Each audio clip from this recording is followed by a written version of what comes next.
අයිබෝවන් දෙපැත්තෙම කලපුුව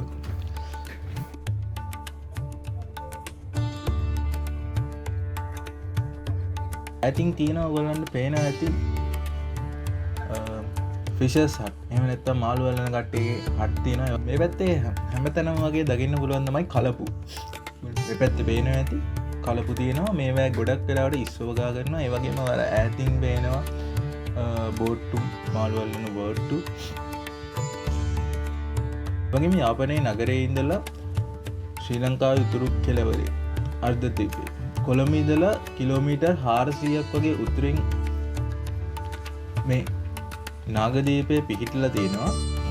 ඒ වගේම මේ පැත්තටම ආවේනික වෙච්ච දෙයක් තමයි තල්ගස්. මේ පැත්තේ දකින්න පුළුවන් හැමතැනම තල්ගස් ඒ වගේම මේ කිව්වම මතක් වෙනවා ඔයගොල්ලන්ට තල්ජා ඒ වගේ දේවල්. යාපනයේ ඉඳලා මේ කයිට්ස් දූපතට දිගු මුහුදු මාර්ගයක් තමයි තියෙන්නේ. එතන ඉඳලා උංගුඩුතිව් දූපතට තවත් මුහුදු මාර්ගයක් තියෙනවා. මෙන්න මේ මාර්ගවල තමයි දැන් අපි ගමන් කරන්නේ. යාපනයේ ඉඳලා උංගුඩුතිව් දූපතට කිලෝමීටර් 30ක් තියෙනවා. ඒ වගේම මේකේ හැමදාම වගේ රාජ්‍ය පෞද්ගලික බස් ධාවන වෙන ඔයගොල්ලෝ වාහනයක නෙවෙයි නම් එන්නේ නාගදීපයට. ඔයගොල්ලන්ට මෙන්න මේ කියන පොදු ප්‍රවාහනය පාවිච්චි කරන්න පුළුවන්.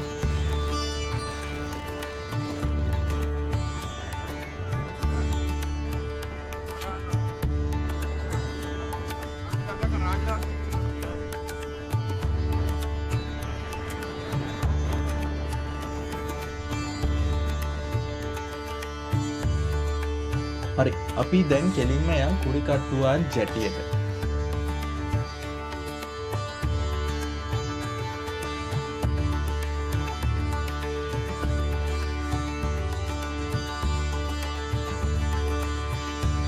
නාගදීපයට ප්‍රවේශය පුන්කඩිතිව් දූපතේ කුරිකට්ටුවන් ජැටියෙන් තමයි පටන් ගන්නේ.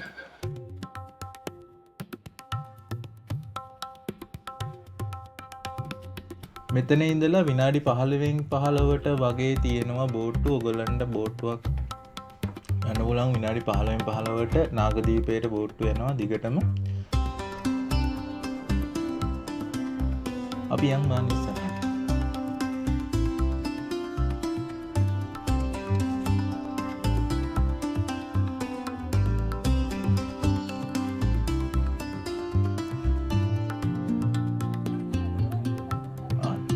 අපි දැන් ඉන්නේ බෝට්ටුවේ. අපිට හම්බුණා තට්ටු දෙකක් තියෙන බෝට්ටුවක්. ඒකේ උඩ තට්ටුවේ තමයි අපි ඉන්නේ. ගොඩක් බෝට්ටු තියෙන්නේ යට තට්ටුව විතරයි. අපි නාගදීපයට බෝට්ටුවේ යන ගමන් කතා කරමු ඇයි මේ නාගදීපය වැදගත් වෙන්නේ. මේ නාගදීපය ගත්තාම දූපතේ වැඩි වශයෙන් ඉන්නේ හින්දු ජනතාව. ඒ වගේම තමයි සිංහල සුළු පිරිසක් ජීවත් වෙනවා. නාගදීපය ගැන කතා කරද්දී මෙන්න මේ නාගදීපය එහෙම නැත්නම් නයනතිව් දූපත මේ නාගදීපය පුරාණ විහාරස්ථානයේ ශ්‍රී ලංකාවේ පූජනීය බෞද්ධ සිද්ධාස්ථාන 16 කියන්නේ 40ම ස්ථාන අතර වෙනවා. ඒ වගේම බුදුරජාණන් වහන්සේ දෙවන ලංකා ගමනේ සිදු වුණේ මෙන්න මේ කියන නාගදීපය. ඔයගොල්ලෝ අහලා ඇති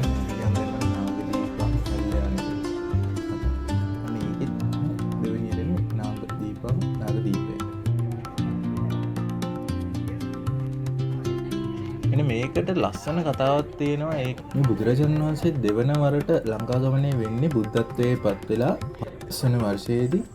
වගේම මේ ඒමට හේතුව වෙන්නේ නාගරජවරුන් දෙදෙනෙක් අතර පවතින චූලෝදර මහෝදර කියන නාගරජවරුන් දෙදෙනා අතර ඇතිවෙන මිනි පළඟකට ඇතිවෙන ගැටලුව හේතු කොටගෙන ආරවුල හේතු කොටගෙන තමයි මෙන්න මේ නාගදීප ගමනට ඉඩ සැලසෙන්නේ. මේ මිලිපානක හින්දා චූලෝදර මහෝදර රජවරුන් සමග ඇතිවෙන ගැටුම බුදුරජාණන් වහන්සේ දිව්‍ය ඇසින් දකිනවා. එන මේ සිදුවීමෙන් ලොකු මිනිස් සංහාරයක් සිදු වෙනවා කියලා දැකලා සමිති සුමන දෙවියත් සමග ශාවස්ති නගරයේ ඉඳලා ජේතවනාරාමයේ ඉඳලා නාගදීපයට ගමන් කරනවා. ඒ වෙලාවේදී විහාරයට පිවිසෙන දොරටු අසල තියෙනවා කිරිපළු නුගරුක. ඒකත් වැඩමග ගැන තමයි මේ මජිසුමනි කියන දෙවිය බුදුරජාණන් සමග නාගදීපයට පැමිණෙන්නේ.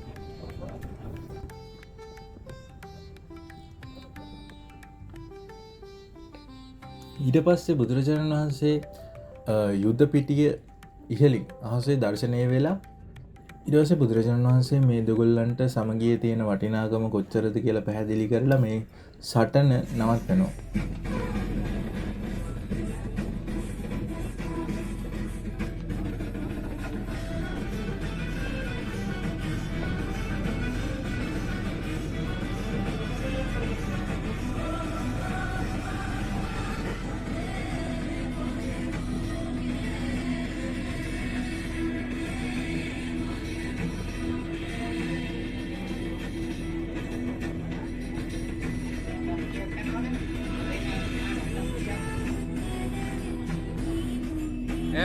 සිංහල බෑ.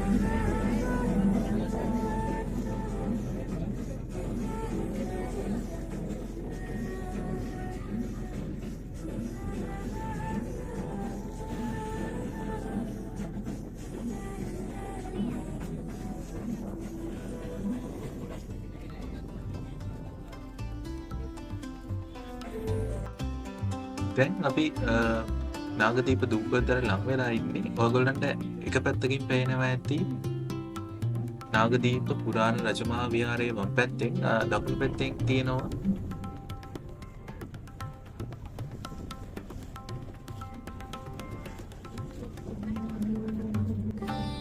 නාගදීප නාගපූෂණී අම්මාන් කෝවිල තමයි අර දකුණු පැත්තෙන් ඔයගොල්ලන්ට පේන්නේ. හරි. අපි දැන් ළඟටම ඇවිල්ලා තියෙන්නේ.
ඊට පස්සේ මේ ඔවුන් කෘතඥ වෙලා මේ අලුතින් සාගර මිනි පළඟ බුදුරජාණන් වහන්සේට පූජා කරනවා.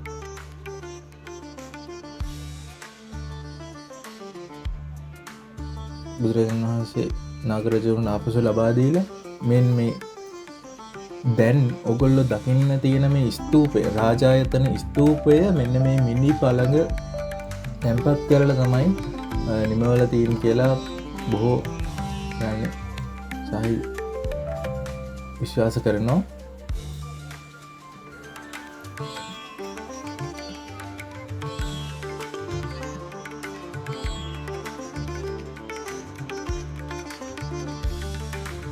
ඊට පස්සේ මෙන්න මේක වරින් වර වාර්තා වෙනවා දේවානම්පියතිස්ස දුටු ගැමුණු ඇතුළු රජවරුන් විසින් ප්‍රතිසංස්කරණය කළා කියලා මේ කාලය වෙනකන්. ඒ වගේම ඔයගොල්ලෝ දන්නවා ඇති මේ වසර කිහිපයකට කලින් පැවති ශ්‍රී ලංකාවේ යුද්ධ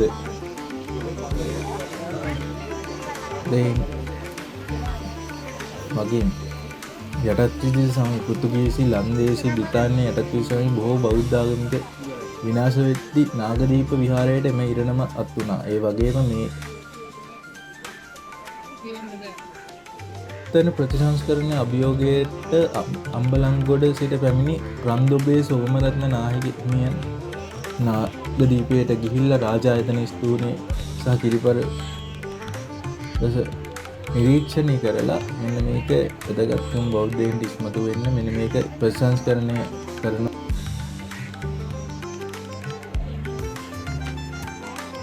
එහෙනම් අපි වටේ බලලා ඊළඟට අපි යන්න ඕනේ නාගපූජනීය අම්මාන් කෝවිලට නාගදීපයට ආවොත් නොයාම බැරි තැන තමයි මේකටත් ලස්සන කතාවක් ගෙතිලා තියෙනවා හින්දු ආගම හා සම්බන්ධ වෙලා ශිව දෙවියන් සම්බන්ධව. හරි අපි එහෙනම් ඉස්සරහට යමු.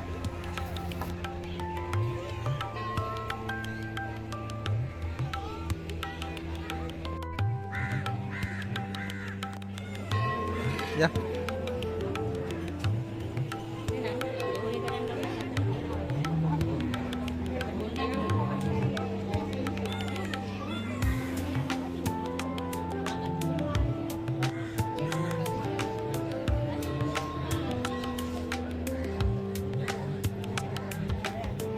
මේ නාගභූෂණී අම්මාන් කෝවිල ගොඩක් ජනප්‍රිය වෙලා තියෙනවා කට්ටිය අතර. මොකද මේ පාර්වතී දේවිය එහෙම නැත්නම් එක ආත්මයක සති දේවිය වුණ දේවියගේ පා සලඹ මෙන්න මේක තියෙනවා කියලා. මේකට ගෙතිර තියෙන කතාව තමයි කාරණාවගේ සති ශිව දෙවියන් සමග විවාහ වෙනවා. මේ විවාහ වෙන්නේ සති ඒ ආත්මෙදී යාගේ පියා වෙන දක්ෂ රජතුමාගේ අකමැත්තෙන්. මෙහෙම තියෙද්දි මෙන්න මේ දක්ෂ රජතුමා පවත්වනවා හැමෝටම ආරාධනා කරලා යාගයක්. මේ යාගයට ශිව දෙවියන්ටයි සතියටයි ආරාධනාවක් කරන්නේ නැහැ. අනාරාධිතව වුණත් සතිය මේ යාගයට සම්බන්ධ වුණාම මේ දක්ෂ රජතුමා එයාගේ පියාණන් මේ සතියට ශිව දෙවියන්ට ගැන කියලා නොයිකුත් අපහාස කරනවා. එන්නේව දරා ගන්න බැරුව සති විසින් මේ යාගයේ පවත්වන ගින්නට පයින්නවා. මේකෙන් පිරිස්සෙනවා සති පිරිසිනා මරණයට පත් වෙනවා. මේ මරණයට පත් වුණාම මේක ශිව දෙවියන්ට ආරංචි වුණාම ශිව දෙවියන් විසින් මේකෙන් කෝපයට පත්වෙච්ච ශිව දෙවියන් එයාගේ කෙස් පිටක් විවින් තියලා මවනවා. ඒ ශිව දෙවියන්ගේ අවතාරයක් වන වීරභද්‍රව ඒ යාගයේ තිබ්බ තැනනේ ගිහින් දක්ෂව මරණයට පත් කරනවා කියලා හැමින්න මරණයට පත් වෙන සමහර තැන්වල කියනවා ඔහුගේ හිස කනින් වෙන් කරනවා කියලා. ඊට පස්සේ මෙන්න මේ දක්ෂ රජතුමාට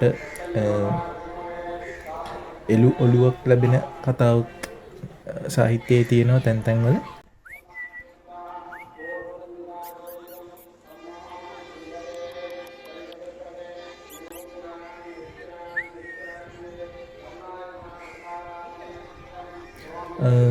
කොහොමුණ මීට මෙයින් පස්සේ ශිව දෙවියන් සතියගේ සිරුර ඔහුගේ උරහිස තබාගෙන ශෝකයෙන් උමතු වී ලෝකයේ පුරාම දිව ගියා කියලා කියනවා. ඊට පස්සේ මේක දැකපු විෂ්ණු දෙවියන් එයාගේ සුදර්ශන චක්‍රය භාවිතා කරලා සතියගේ මුසදේහ උර කෑලි 64කට බෙදිලා මේවා තැන් වලට විසිරෙනවා ශක්තිපීඨ විදිහට. මෙන්න මේ ශක්තිපීඨ වලින් එකක් වන සලඹ මෙන්න මේ කියන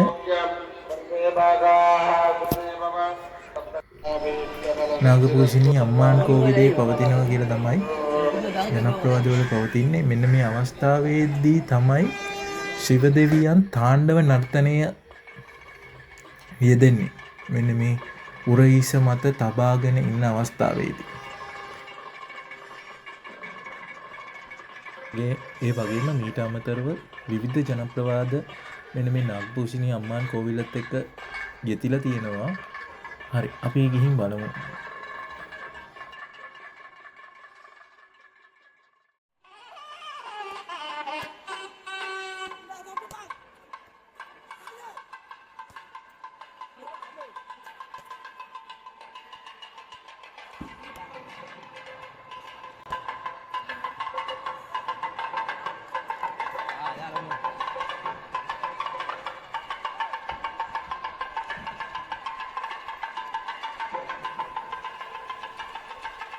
ඇතින් පේනවා ඇති වේල් කරත්ත මේවා උත්සව සමයේදී තමයි යනගන්නේ. ඒ වගේම මේ ලනු කොච්චර ලොකුද කියලා ඔයගලන්ට පේනවා ඇති. අපේ සාමාන්‍ය මිනිහෙක් සයිස් එකට වැඩිය ගොඩක් ලොකු සයිස් එකක් තමයි තියෙන්නේ මේ ලනු වල. බලන්න.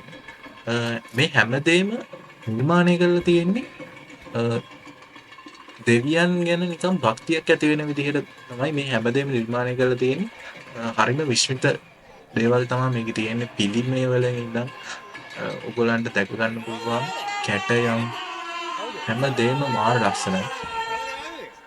වෙනම සංස්කෘතිය මාරම වයිබ් එකක් තියෙන්නේ. ඔයගොල්ලෝ ඇවිල්ලා බලන්න. අපි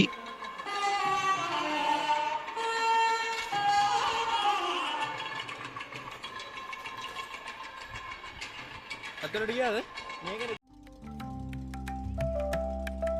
එහෙනම් අපි දැන් නැවතත් කුරිකට්ටුවන් ජැතිය වෙදරේ යන්න ඉඩ හැත්තිය. මේ ඉන්නේ නාගදීපයේ අනෙක් කෙරවලේ තියෙන ජැටියේ. දැන් අපි ගමනක් දෙන්නේ නැවත කුරිකට්ටුවන් ජැටියට.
එහෙනම් නැවත හම්බ වෙනවා. සුබ දවසක්.